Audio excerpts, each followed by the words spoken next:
Selamat malam Mbak Asmi. Ya, halo, selamat malam. Ngomong-ngomong, gimana nih Mbak kabarnya? Kabarnya alhamdulillah masih punya waktu dan masih ada waktu untuk ngobrol sama adik-adik. Jadi alhamdulillah baik, sehat. Semoga kalian juga seperti itu. Ya, alhamdulillah. Alhamdulillah Mbak kalau gitu. Sebelumnya izinkan kami memperkenalkan diri. Saya sendiri Najwa Egistania dari jurusan Ilmu Kesehatan Masyarakat. Dilanjut oleh rekan Saya Zulfa Rahmawati dari Ilmu Kesehatan Masyarakat. Saya Deanggreni Putri dari jurusan Ilmu Kesehatan Masyarakat. Saya Nabila Trisyana dari jurusan Ilmu Kesehatan Masyarakat. Dan saya Siti Najib Megawariatu dari Kesehatan Masyarakat juga. Kami mengundang Mbak Asmi sebagai narasumber dalam bidang lulusan bidang peminatan epidemiologi jurusan Ilmu Kesehatan Masyarakat dalam podcast kami yang bertemakan ngemil, yaitu ngobrol santai tentang epidemiologi. Di sini tujuan kami untuk mengundang Mbak Asmi sendiri agar buat mengetahui seluk-beluk tentang epidemiologi itu seperti apa sih Mbak, biar yang lain tuh juga tahu gitu. Dan juga buat Oke. adik-adik juga SMA biar tahu kalau ada jurusan epidemi gitu. Jadi bisa menjadi referensi sekaligus informasi tentang jurusan epidemiologi.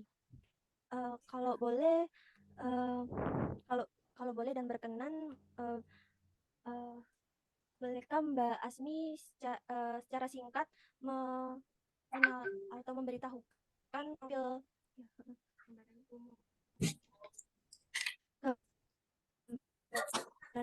dan profil Mbak Asli.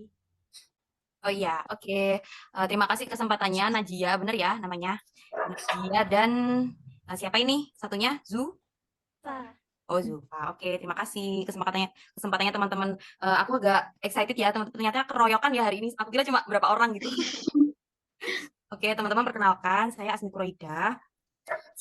Background pendidikannya dulu saya kuliah di Kesehatan Masyarakat Universitas Negeri Malang, peminatan epidemiologi, lulus pada tahun 2020.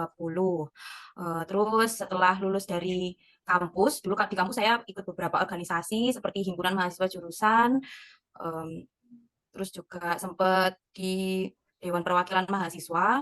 Lalu setelah lulus pada tahun 2020, saya bekerja di Dinas Kesehatan Kabupaten Sumeneb, dari rekrutmen dari BPTKLPP. Tahu ya BPTKLPP ya, Balai Besar Teknik Kesehatan Lingkungan ya, Surabaya. Waktu itu saya sebagai relawan COVID, ya waktu masih gencar-gencarnya COVID itu tahun 2020 dari bulan September sampai Desember. Oh maaf, Agustus sampai Desember. Lalu setelah dari situ saya bekerja sebagai tracer COVID kontrak BNPB nasional penempatan di Dinas Kesehatan Kabupaten Malang. Nggak lama, cuma dari Januari sampai Maret kalau nggak salah. Terus setelah bekerja di situ saya menjadi data officer COVID di Dinas Kesehatan Kabupaten Bojonegoro. Lalu setelah dari situ saya menjadi data officer HIV sampai sekarang di Dinas Kesehatan Kabupaten Malang. Seperti itu. Mungkin itu profil singkat atau mungkin nanti mau ditanyakan lebih lanjut juga silahkan. Terima kasih. Cukup panjang juga ya Mbak karir Mbak Asmi. Sebenarnya nggak panjang sih, mungkin terdengar banyak ya karena singkat-singkat. Karena kebetulan juga waktu itu pandemi jadi banyak seperti yang teman-teman ketahui pandemi kan banyak membutuhkan tenaga kesehatan ya. Salah Ya. satunya Jadi kalau dari dulu sampai sekarang sih saya pegangnya data sih gitu. Jadi data officer lah atau pengolahan data gitulah baik di COVID atau sekarang di HIV Global Fund seperti itu.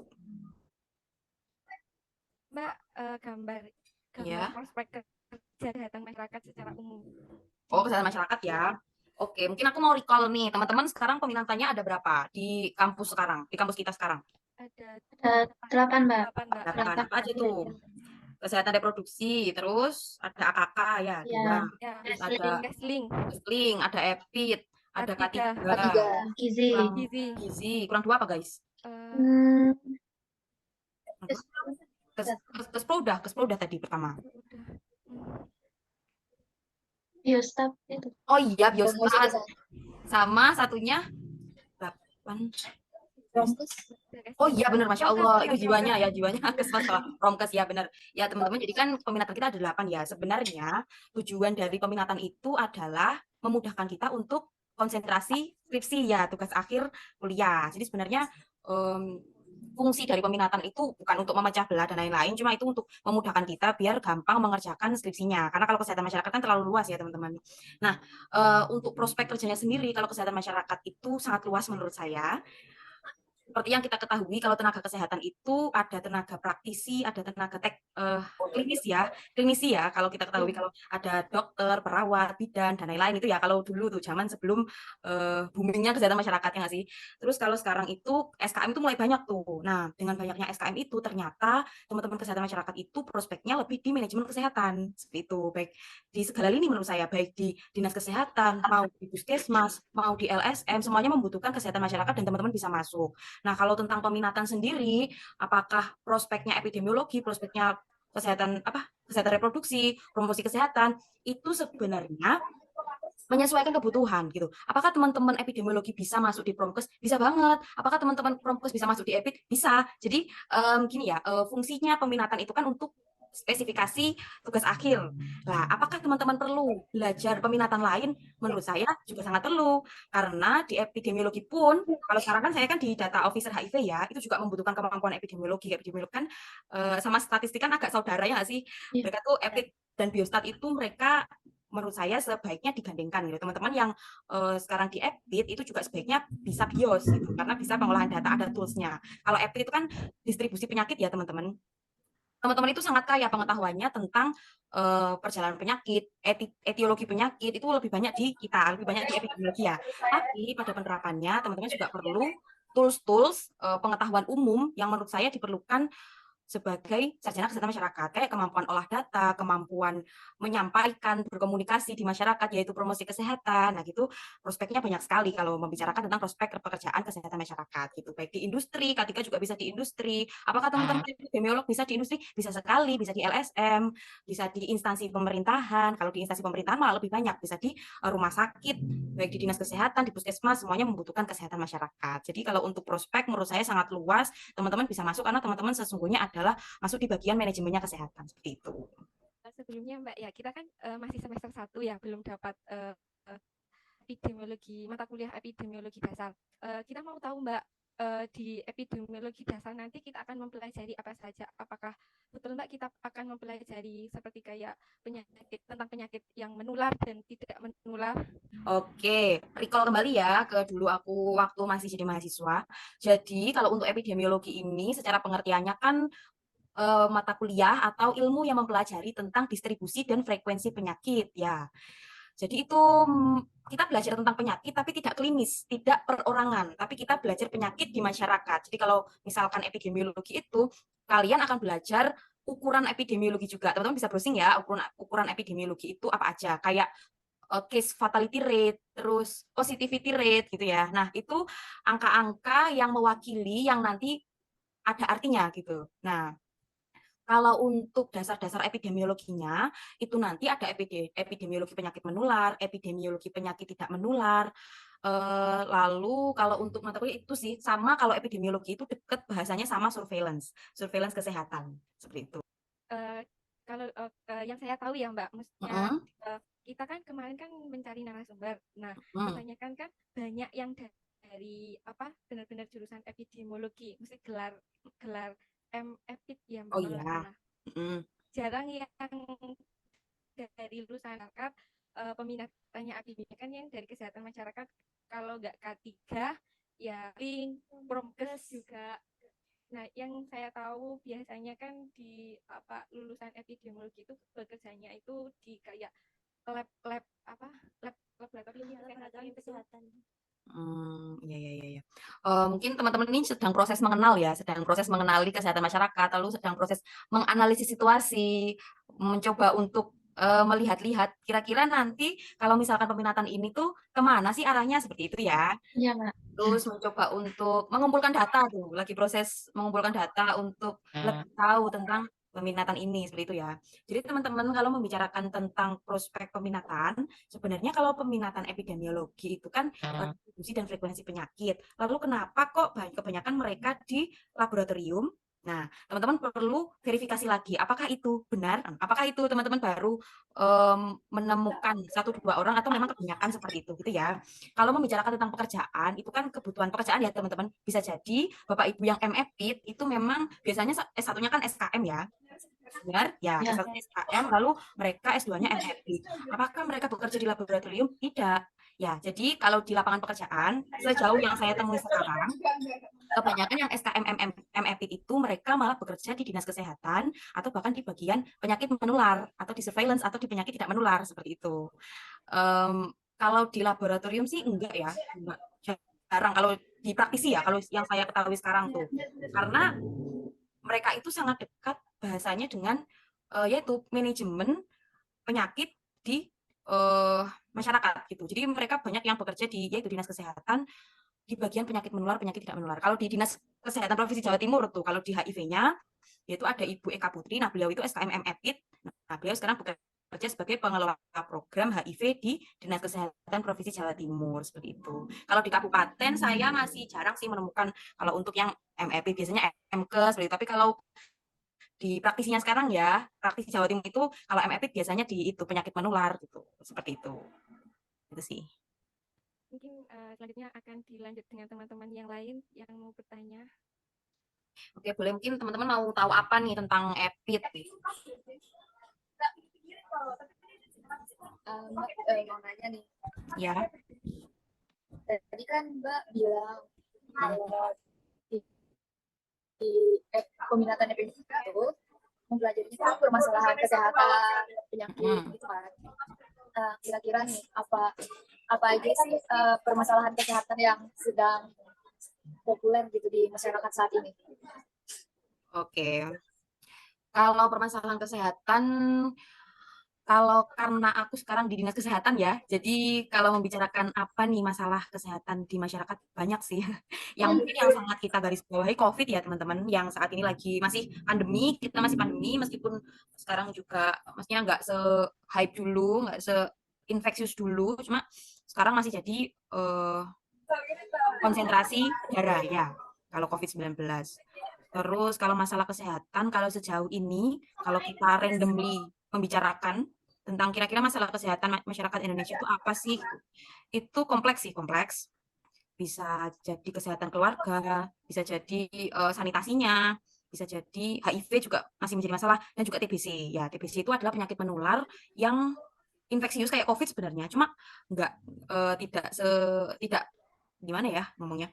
Kalau COVID itu kan benar-benar banyak gitu ya. Kalau TBC itu ada terus gitu loh, ada terus tapi nggak kok sebanyak COVID itu nggak, tapi mereka sebenarnya ada terus. Nah itu juga termasuk menjadi salah satu konsentrasi program nasional. Program nasional itu diantaranya HIV, TBC itu. Terus kalau untuk kesehatan, masalah kesehatan di Indonesia itu sebenarnya juga penyakit tidak menular juga menjadi masalah. Seperti yang kita ketahui sekarang kalau Bapak Ibu orang kantor atau gaya kita kan makan banyak jarang gerak ya, makan banyak jarang gerak, sedentary life. Pernah dengar nggak sedentary life? Baru dengar ini, Mbak. Pernah dengar ya? Ya, nah sedentary life itu biasanya itu yang menyebabkan penyakit-penyakit tidak menular itu yang sebenarnya kalau kita sebut itu iceberg phenomenon ya. Yang kelihatan itu cuma yang di permukaan aja, itu kelihatannya sedikit tapi sebenarnya banyak yang orang yang sakit seperti itu gitu. Nah, bahkan penyebab kematian itu kan banyak dari penyakit tidak menular ya. Kalau teman-teman analisis situasi di keluarga, mungkin ada yang sakit kencing manis, hipertensi, itu kan banyak ya teman-teman. Maksudnya itu bukan penyakit yang langka gitu loh. Ya, itu kan penyakit yang sering kita jumpai di masyarakat kita. Jadi sebenarnya yang menjadi permasalahan itu lifestyle sih kalau permasalahan masyarakat Indonesia. Cuma kalau misalkan dari segi penyakit menular yang saat ini menjadi masalah, ya TBC masih menjadi fokus program nasional sampai saat ini karena yaitu penyakitnya sangat infeksius, pengobatannya juga lama harus 6 bulan. Jadi banyak orang yang kena TBC tapi nggak mau berobat atau berobat tapi lost follow up ya akhirnya drop out pengobatan gitu. Jadi ya kalau penyakit masalah kesehatan Indonesia itu sih selain COVID ya, karena kalau COVID kan sudah sangat well known ya, maksudnya kita di sini di sana bahas COVID. Tapi saya juga mau menyebutkan bahwa ada loh banyak loh penyakit yang non COVID yang jadi kita, tapi sebenarnya itu masih menjadi masalah gitu ya. Ya itu TBC dan juga penyakit tidak menular terutama yang jarang dibahas tapi sebenarnya sering banget orang-orang itu kena penyakit tidak menular, hipertensi, terus apalagi coba sebutkan penyakit tidak menular apa aja tuh? Hipertensi, terus kencing manis. Kencing manis bahasanya apa sih guys? Lupa aku. Diabetes mellitus ya, diabetes Ya, mellitus. Ciri-ciri diabetes mellitus itu polifagi, poliuri, polidipsi, sering kencing, sering minum, sama sering lapar gitu ya. Nah itu banyak seperti itu. Karena apa? Karena lifestyle. Apalagi kalau misalkan keluarga yang ekonominya menengah ke bawah, karena itu kan akumulasi dari pola konsumsi, pola aktivitas, dan pola istirahat ya. Kalau misalkan pola konsumsinya baik, mereka makan sayurnya baik, budaya makan buahnya baik, itu kan memerlukan anggaran keluarga yang lebih besar. lebih besar ya daripada kalau misalkan kita kan kalau biasanya kan ya udah yang penting kenyang. Kalau yang penting kenyang kan biasanya rawan obesitas karena biasanya kita budaya makannya kan lebih banyak karbohidrat, lebih banyak glukosa sehingga memberikan efek kenyang seperti itu. Nah, itu juga menimbulkan menjadi masalah kesehatan di kita. Nah, terus pola aktivitasnya kurang. Kita ketahui bersama bahwa olahraga kan tidak olahraga itu mahal ya. Tidak semua orang, apalagi orang keluarga menengah ke bawah, mengerti olahraga. Tapi apakah aktivitas fisik itu harus berolahraga? Tidak. Bisa jadi aktivitas fisik itu aktivitas kita di rumah, keseharian kita gitu. Tapi kebanyakan orang-orang itu juga biasanya sedentary life. Makanya banyak glukosa tapi enggan gerak seperti itu. Nah, itu masih menjadi permasalahan di kita. Gitu sih. Baik, Mbak. Pertanyaan selanjutnya, bagaimana sih koordinasi atau kerjasama antara peminatan EPID ini dengan peminatan yang lain? Oke, jadi aku menceritakan tentang praktikalnya ya, maksudnya bukan dari sisi teori, mungkin aku menceritakan sebagai praktisi, kalau biasanya kalau di dinas kesehatan itu seperti apa, gitu ya. Nah, Ya, Mbak. kalau sebagai epidemiologi, kita lulusnya juga di penyakit menular, kalau di penyakit menular itu kan banyak sisi epidemiologinya juga. Nah, kerjasamanya itu adalah teman-teman itu yang bagian mengumpulkan data, dari mengumpulkan data, reporting ya, mengumpulkan data itu recording. Ya, jadi misalkan ada pemeriksaan kesehatan, nah itu di-record, data itu di-record. Setelah di-record, data dikumpulkan, dilaporkan ke pusat, baik ke kabupaten, dari puskesmas ke kabupaten, ke provinsi, ke pusat itu ya. Jadi ada pelaporan, ada pencatatan dan pelaporan namanya. Nah, setelah data yang direcord itu setelah dilaporkan itu akan dianalisis oleh dinas kesehatan, entah dinas kesehatan kabupaten atau dinas kesehatan provinsi. Setelah data dianalisis, akan mengeluarkan kebijakan, entah itu kebijakan logistik itu misalnya seperti ini teman-teman. Setelah ada pelaporan dari puskesmas ini, ternyata puskesmas ini itu paling tinggi penyakitnya. Nah, kita dari dinas kesehatan mengeluarkan kebijakan pemberian reagen atau pemberian obat yang lebih banyak. Nah, itu kan hasil dari data yang telah dikumpulkan ya. Akhirnya akan mengeluarkan sebuah keputusan dan kebijakan. Nah, setelah mengeluarkan keputusan dan kebijakan, akhirnya ada diseminasi hasil. Diseminasi hasil itu yaitu setelah data dikumpulkan, setelah itu datanya diolah, entah jadi grafik atau jadi tabel gitu ya. Misalkan setelah data dikumpulkan, puskesmas mengumpulkan data pemeriksaan HIV bulan ini gitu ya. Akhirnya oleh dinas kesehatan di record atau dibuatkan grafik atau tabel hasil rekordan setiap puskesmas di Kabupaten Malang pada bulan ini gitu ya. Nah, ini akan menghasilkan kebijakan gitu ya. Akan menghasilkan sebuah infografis. Teman-teman tahu infografis ya? Tahu ya? Ya, Mbak. Sebuah gambar yang mengandung informasi ya, sebagai tadi hasil kita membuat grafik atau tabel tadi ya, itu kan mengandung informasi ya teman-teman. Nah, hasil informasi itu akan menjadi dasar keputusan, gitu ya, dasar keputusan dari grafik itu tadi. Karena misalkan gini, setelah dibuat grafik ternyata puskesmas ini yang paling tinggi. Nah, itu akhirnya kita membuat kebijakan dan keputusan untuk mengalokasikan obat ke sana seperti itu. Jadi ada gambaran ya. Nah, setelah seorang epidemiolog seperti itu, pada akhirnya akan ada sebuah keputusan contohnya peningkatan KIE, komunikasi, informasi, dan edukasi oleh KIE itu oleh siapa teman-teman? Promosi kesehatan ya. Nah, promosi kesehatan sebagai tata laksana atau sebagai sebuah kebijakan atau keputusan atas tingginya kasus di suatu daerah itu ya. Jadi mungkin kalau untuk kerjasamanya dari epidemiologi sama peminatan lain, contoh kecilnya seperti itu. Karena kalau di manajemen kesehatan sebenarnya suatu peminatan itu tidak berdiri sendiri. Kita harus saling melengkapi, baik dari epidemiologi kan dari segi pengetahuan penyakit ya, terus biostatistik dari segi data. Nah, setelah itu promosi kesehatan tuh setelah datanya keluar, nah nanti kita tahu, nah kita harus meningkatkan promosi kesehatan yang di daerah sebelah mana nih, karena kan datanya udah ada gitu. Terus kalau untuk peminatan lain, contohnya kalau administrasi kebijakan kesehatan itu lebih ke administratif ya teman-teman ya. Jadi mereka lebih tahu tentang SOP atau dokumen-dokumen standar pelayanan seperti itu. Jadi kalau administrasi kebijakan kesehatan sih menurut saya lebih saklek ke bagian dasar kebijakannya seperti itu. Ya, Mbak. Itu mungkin gambaran dasar tentang kalau di praktisi kesehatan. Mungkin ada pertanyaan lain? Selanjutnya Kak, ini Mm. saya mau tanya, bagaimana sih pembelajaran dan kegiatan-kegiatan selama perkuliahan itu berkontribusi pada pekerjaan yang sekarang itu sedang digeluti? Oke, terkait apakah ada mm, kaitannya antara materi kuliah dulu sama pekerjaan sekarang?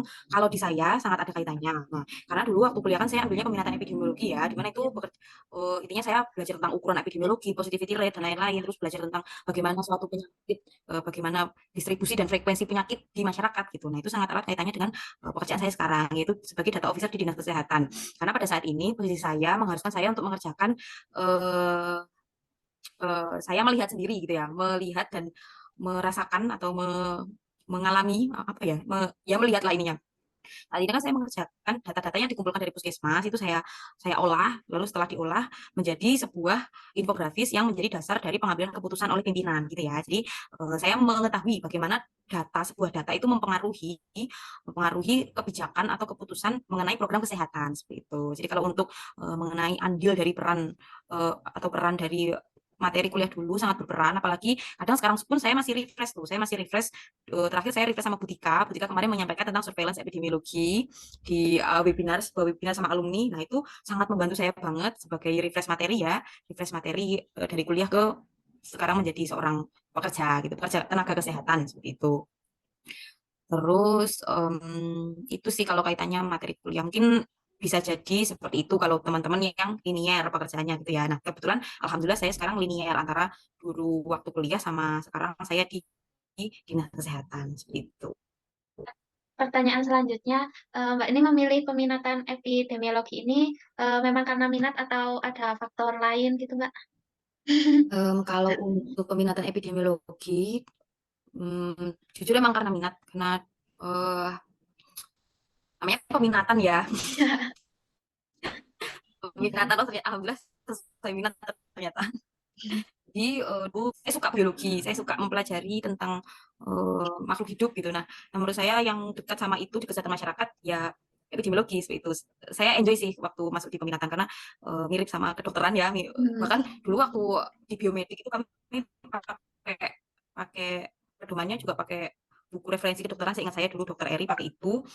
Jadi apa pertimbangan saya dulu masuk di epidemiologi karena saya suka dan saya minat dan saya memang ingin lebih tahu gitu. Maksudnya menurut saya dengan masuk di epidemiologi saya banyak ilmu yang dulu belum pernah saya pelajari karena itu kan kumpulan dari terapan kesehatan.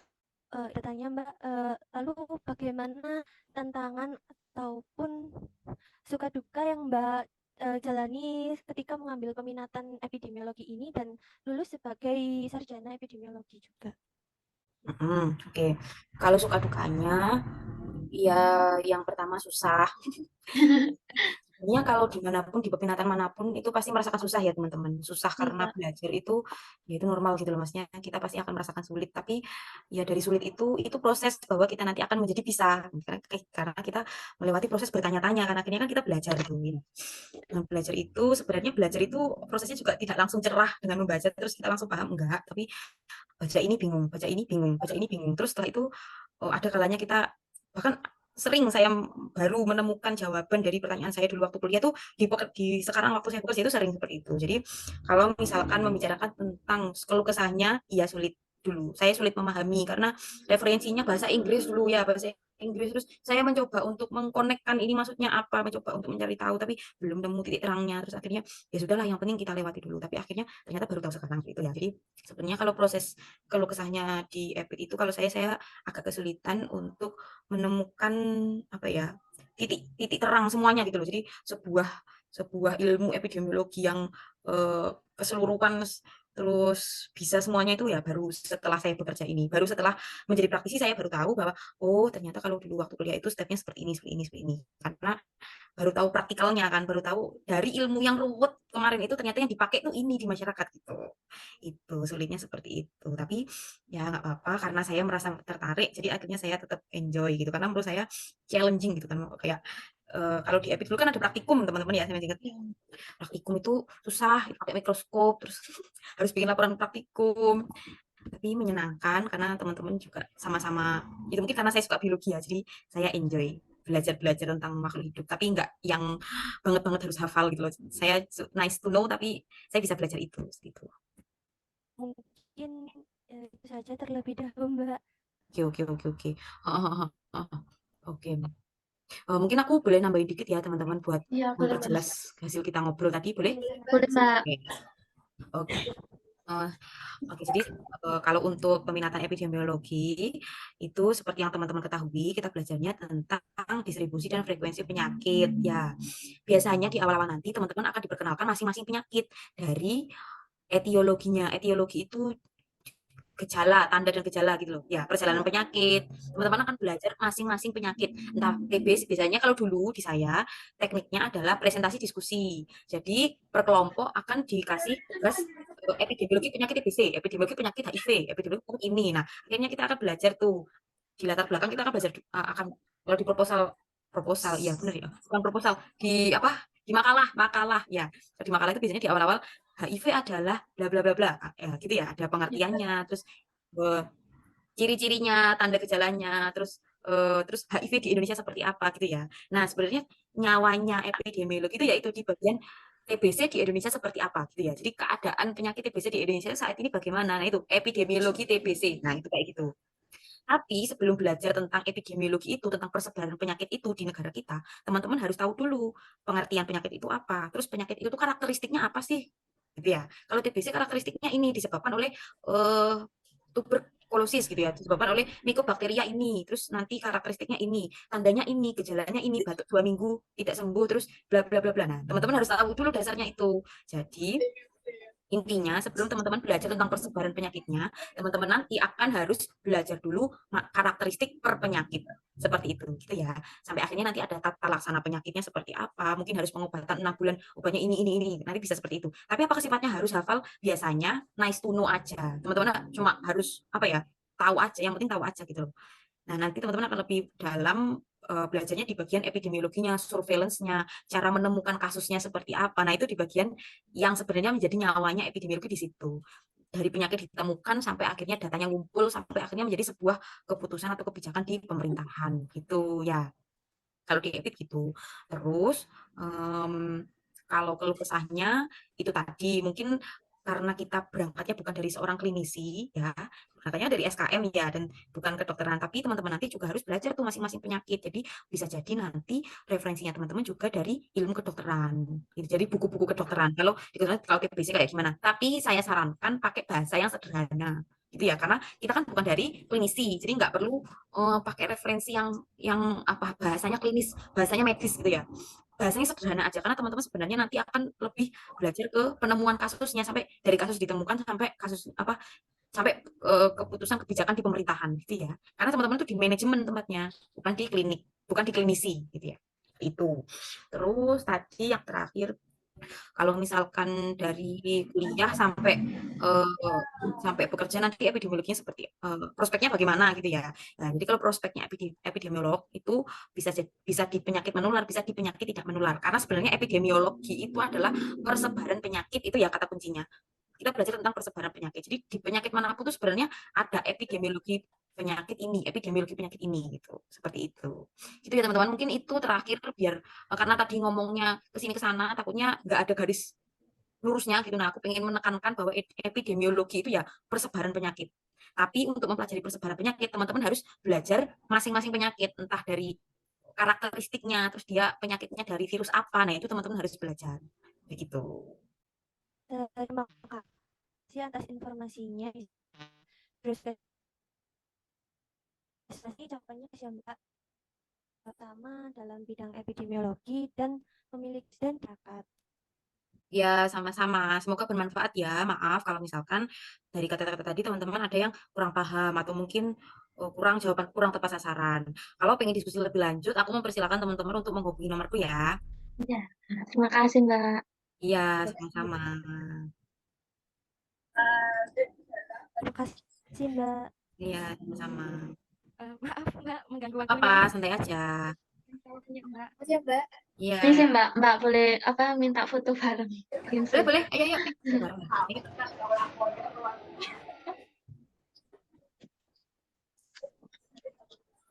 Siap ya, 1, 2, 3. Ganti kayak. Ganti kayak. Oh, kayak Kayak apa nih? mau gimana? Yuk gini. Aduh, tanganku gak kelihatan. Kelihatan, Mbak. Ya. 1, 2, 3.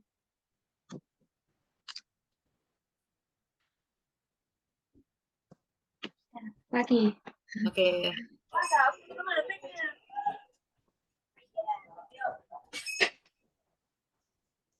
Satu, 2, 3.